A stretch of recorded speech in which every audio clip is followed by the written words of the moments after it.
Telugu Desam party కార్యకర్తగా చూస్తున్నారు అంతే, నాకు అవసరం లేదు అనా. ఒక్క నిమిషం, చంద్రబాబు నాయుడు గారు నాకు ఏ బాధ్యత ఇచ్చినా ఆహర్నిశలు నేను కష్టపడతా, పని చేస్తా, పార్టీని బలోపేతం చేస్తా.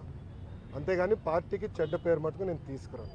మీరు చూశారు, పాదయాత్రకి వెళ్ళా, నా వల్ల పార్టీకి ఏనాడు ఒక ఇబ్బంది కలగలేదు. నేను ఒక క్రమశిక్షణతో పార్టీ నాకు ఇచ్చిన ప్రతి బాధ్యత నేను నెరవేరుస్తాను, కట్టుబడి ఉన్నాను.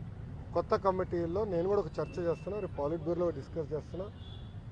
ఒక వ్యక్తి ఒక పదవిలో 3 టర్ముల కన్నా ఎక్కువ ఉండకూడదు నేను వ్యక్తిగతంగా నమ్ముతాను. అది నా వ్యక్తిగత అభిప్రాయం, పార్టీ అభిప్రాయం కాదు, నాయకుల అభిప్రాయం కాదు, నా అభిప్రాయం, లోకేష్గా నా అభిప్రాయం. నేను కూడా ఈసారి నేషనల్ జనరల్ సెక్రటరీగా ఉండకూడదని నేను భావిస్తాను. ఎందుకంటే 3 టర్ములు నేను అక్కడనే ఉంటున్నాను, వేరే వాళ్ళు కూడా అవకాశం రావాలి. గ్రామ పార్టీ నుంచి పార్టీలో మూవ్మెంట్ పాలిట్ బ్యూరో వరకు రావాలనేది నా లక్ష్యం, నా ఆలోచన. రైట్ ఆర్ రాంగ్ అది పెద్దలు నిర్ణయిస్తారు, నా ఆలోచన అది. అందుకే ఈసారి నేను కానీ రాము కానీ, మళ్ళీ రాము అంటే ఏడుస్తారు వైకాపాలో. ఎందుకు ఏడుస్తారు నాకు తెలీదు. రాము ఏమో నన్ను అన్నంటాడు, నేనేమో రాము అంటాను, ఇద్దరే. సో రాము కూడా మొన్న రాము నేను కూడా మాడుకున్నాం, దావోస్ కూడా లంచ్ చేస్తుంటే మేము మాడుకున్నాం. సో రాము కూడా ఏదన్నా నేను కూడా వేరే దానికి వెళ్దాం, వేరే వాళ్ళకి అవకాశం ఇద్దాం, పార్టీలో మూవ్మెంట్ రావాలని మేము అనుకుంటాం. ఓకే ఓకేమ్మా, థ్యాంక్ యూ. ఏంటన్నా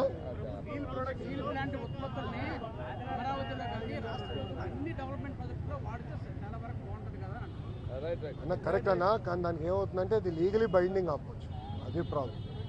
అంటే రేపు ఇప్పుడు ఓపెన్ మార్కెట్ ఉన్నప్పుడు ఏమవుతుందంటే రేపు ఎవరన్నా కోర్టుకు వెళ్ళి ఒకటి కేసు ఇస్తాడు, ఇంకో వాళ్ళు ₹1 తక్కువ ఇస్తున్నారంటే ఫినిష్డ్, అడిగే వాళ్ళు గొడవలు అవుతాయి.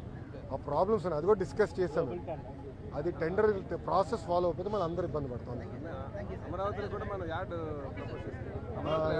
ఓకేనా, హ్యాపీనా? All question answer. సాక్షి కూడా రాలా, నెక్స్ట్ టైం పట్టుకురండి, నెక్స్ట్ టైం పట్టుకురండి సాక్షిని. నేను ఎక్కడనే ఉన్నా కదా. ఏం మరో సాక్షి TV9 రాలా? వచ్చాడు, TV9 వచ్చాడు, రెడీగా ఉన్నాడు. Okay boss, thank you sir, జై హింద్. పార్టీ వస్తారు పార్టీ వస్తారు, ఇందులో ఫోటోలు అన్ని ఫినిష్ చేసుకుంటాను. వస్తున్నాను స్వామి, వైజాగ్ వస్తాను నెలకొకసారి, నేను వస్తున్నాను నెలకొకసారి వస్తాను, నేను కలుస్తాను. ఫస్ట్ ఫోటోలు, ఫస్ట్ రిప్రజెంటేషన్ అయితే కలుస్తాను. థ్యాంక్ యూ మా.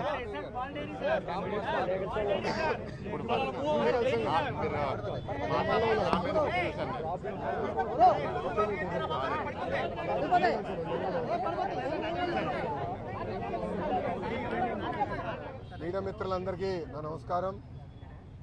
2019లో నాకు ఇది చాలా బాధ కలిగించింది. అందుకని పిఠాపురంలో నేను ఎవరిని కూడా, మీరు అడగండి కలెక్టర్ గారిని కానీ ఎస్పీ గారిని కానీ, నేను ఎవరిని రికమెండ్ చేయలే.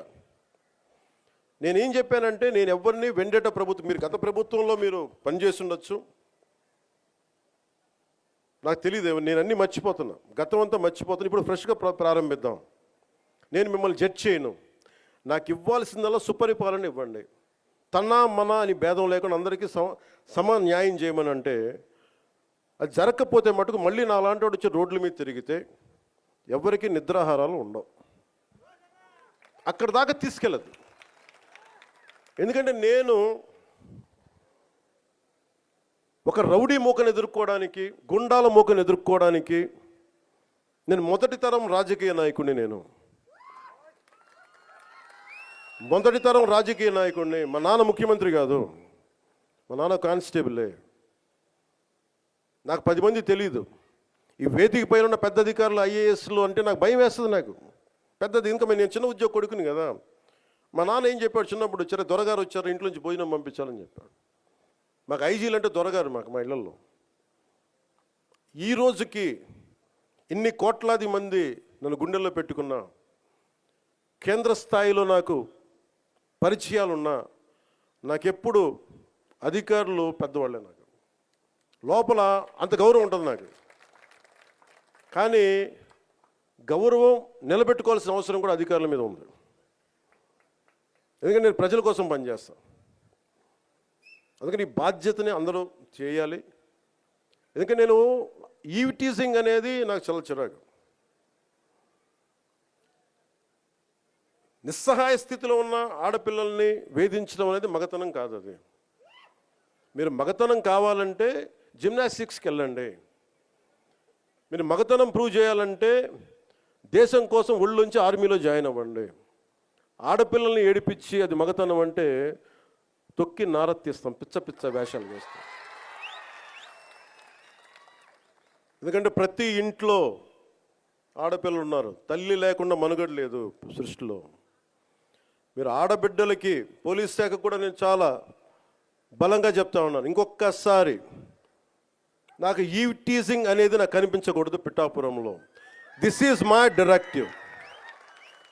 ఎందుకంటే నా నియోజకవర్గాన్ని నేను సవ్యంగా చేసుకోలేనప్పుడు, నా నియోజకవర్గాన్ని నేను సరిగ్గా కాపాడుకోలేను, నా డిప్యూటీ ముఖ్యమంత్రి పదవి దేనికి, అధికారులు ఉండడం దేనికి? నేను చాలా స్పష్టంగా ఉన్నాను ఈ విషయంలో. వీళ్ళను కొడితే క్రిమినల్స్కి కాస్ట్ లేదు, గుర్తుపెట్టుకోండి. తప్పులు చేసి కులాల వెనక దాక్కుంటే బయటికి తీసుకొస్తాం, గుర్తుపెట్టుకో. కులాల వెనక దాక్కోకండి. వాళ్ళు క్రిమినల్స్కి కులం లేదు, ప్రజాప్రతినిధులకి కులం లేదు. We are very clear about it. చాలా స్పష్టంగా ఉన్నాను దాని మీద. ఈయన కొడితే మాకు ఓట్లు పోతాయి. ఇప్పుడు నేను అధికారులందరికీ చెప్తా ఉన్నాను, సార్ ఈయన అరెస్ట్ చేస్తే ఓట్లు పోతాయి. ఎందుకు ఓట్లు పోతాయి? ఎవరు వెనకేసుకొస్తారు వీళ్ళని? నేనైతే వెనకేసుకురాను. మా కూటమిలో ఉన్న నాయకులు ఎవరు వెనకేసుకురారు. ఒకళ్ళు వెనకేసుకొస్తే సరిదిద్దుతాం. అంతేకాని నిస్సహాయంగా పవన్ కళ్యాణ్ బిడ్డలు బాగానే ఉంటారు, వాళ్ళు నాన్న రక్షించుకోగలరు. ఒక సగటు మనిషి, సగటు క్లర్క్, సగటు క్లాస్ 4 ఎంప్లాయ్, వాళ్ళని కదా సంరక్షించాల్సింది మనం. విఐపి ట్రీట్మెంట్ ఆగాలి ఇక్కడ, సగటు కామన్ మ్యాన్ ట్రీట్మెంట్ పెరగాలి. అది తిరుమలలో కావచ్చు, సగటు జీవితంలో కావచ్చు. ఇలా కాకుండా కూర్చోబెట్టి పోలీస్ 6 నెలల హనీమూన్ పీరియడ్ అయిపోయింది. హనీమూన్ పీరియడ్ అయిపోయింది అందరికీ, నాతో సహా. నాకు కూడా ఇంక లెర్నింగ్ కూర్చోబెట్టి రివ్యూస్ అని వదిలేసాను. నేను నుంచో చోట రివ్యూ చేస్తాను, అవసరమైన చోట నిలబడతాం, కానీ రాష్ట్రం అంతా తిరుగుతాం, మన పిఠాపురంతో మొదలు పెట్టుకొని. మీరు నన్ను నమ్మి గెలిపించారు, మీరు నన్ను, నేను మీకు నిలబడతాను, గుర్తుపెట్టుకోండి.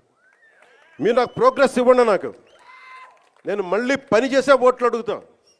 కానీ ఈ లోపల మటుకు నాకు మీరు జేజేలు కొట్టండి, ఆటోగ్రాఫ్లో నేను ఇవ్వకపోవచ్చేమో, కానీ మీకు పని అయితే ఒళ్ళు ఉంచి పని చేస్తాను. మీరు మొత్తం 5 సంవత్సరాల పాలన అయిన తర్వాత ఇంకొకసారి ఇతనికి ఎమ్మెల్యేగా అవకాశం వచ్చింది ఇవ్వండి. లేదు నువ్వు మాకు నచ్చలేదు వదిలేయండి. మీరు నేను అంత నిక్కచ్చిగా ఉన్నాను, నాతోటి నేను అంత నిక్కచ్చిగా ఉన్నాను. అందుకని నేను చాలా స్పష్టంగా ఉన్నాను.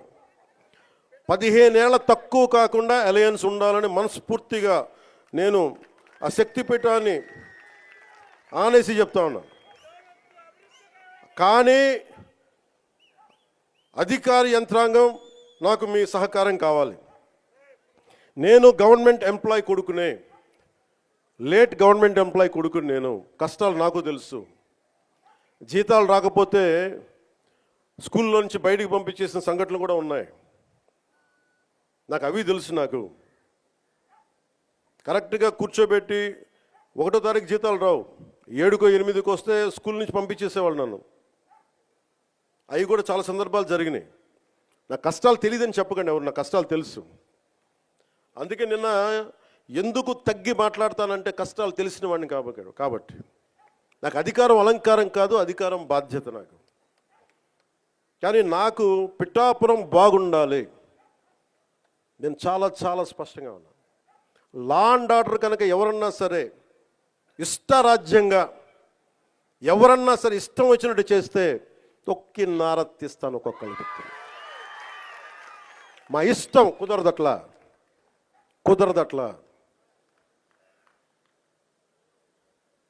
ఇది చాలా జాగ్రత్తగా ఉండాలి. ఇది నేను తెగించి వచ్చాను రాజకీయాల్లో, గుర్తుపెట్టుకోండి. గుండాలకి చంపేస్తానంటారు నన్ను. మొన్న అడవుల్లోకి వెళ్ళాలంటే నక్సలైట్లు మందు పాత్రలు పెడతారంటే పెడితే పెట్టండి, పేలిపోతాను. కానీ నేను ఆపను నడక, అంత తెగించున్నాను, గుర్తుపెట్టుకోండి. ఎందుకంటే నేను అభివృద్ధి కావాలి. పోలీస్ వ్యవస్థ ఏం చెప్తారు, సార్ అక్కడ వెళ్తే మీరు మందు పాత్రలు ఉంటాయి, ఇబ్బంది పెడతారు, భయపెడతారు. భయపడేవాడిని రాజకీయాల్లోకి రాకూడదు. మంచి చేయాలని వచ్చేది నాకు భయం లేదు నాకు. అంటే ఇంత తెగించిన వాడిని ఆకు రౌడీలు కానీ చిల్లర వేషాలు వేసేవాళ్ళు కానీ నేను భయపడతానా? అందుకని చాలా జాగ్రత్తగా ఆలోచించి అందరూ దయచేసి మసలండి.